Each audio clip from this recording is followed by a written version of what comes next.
এটা আমার শ্বশুর বাড়ি, মানে আমার নিজের বাড়ি। তো এই বাড়িটা একটা সময় খুবই খারাপ কন্ডিশান ছিল, অনেক পুরনো ছিল। বাড়িটাকে আমি একটু সুন্দর করে নিজের হাতে সাজানোর ছোট্ট প্রচেষ্টা করেছি আর করছি একটু একটু করে। তো এইগুলো আমি নিজের হাতে ডেকোরেট করেছি। এই দেখো, এই পাইপগুলো ফেলে দেওয়া ছিল, তো এই পাইপগুলোতে আমি একটু ডেকোরেট করেছি।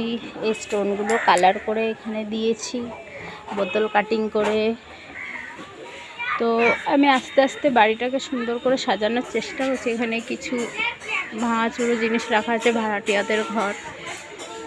তো এই দেখো, আমি আস্তে আস্তে সাজাচ্ছি বাড়িটাকে। তো পুরো ক্লিয়ার যখন হয়ে যাবে একটু একটু করে দেখাচ্ছি। এইগুলো আমি নিজের হাতেই সাজিয়েছি, বানিয়ে পেপার কাটিং করে।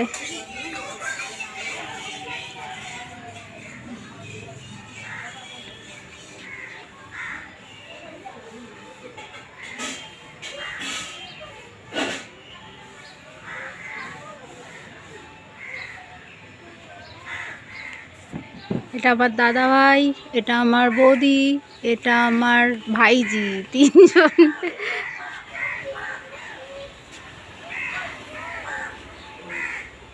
এই গাছের নিচটা এটাও আমি নিজের হাতে করেছি। এবার আস্তে আস্তে এই দিকটাও করব সুন্দর করে, তো তোমাদের সাথে শেয়ার করছি। এই দেখো, আমি একটা ছোট্ট ছোট্ট বার্ডগুলো আমাদের বাড়িতে আসে, খেলে, খায়। তো ওদের জন্য আমি একটা সুন্দর করে ঘর বানিয়ে এখানে রেখেছি। এখানটা যাতে ওরা এই গাছগুলোতে এসে খুব খেলে।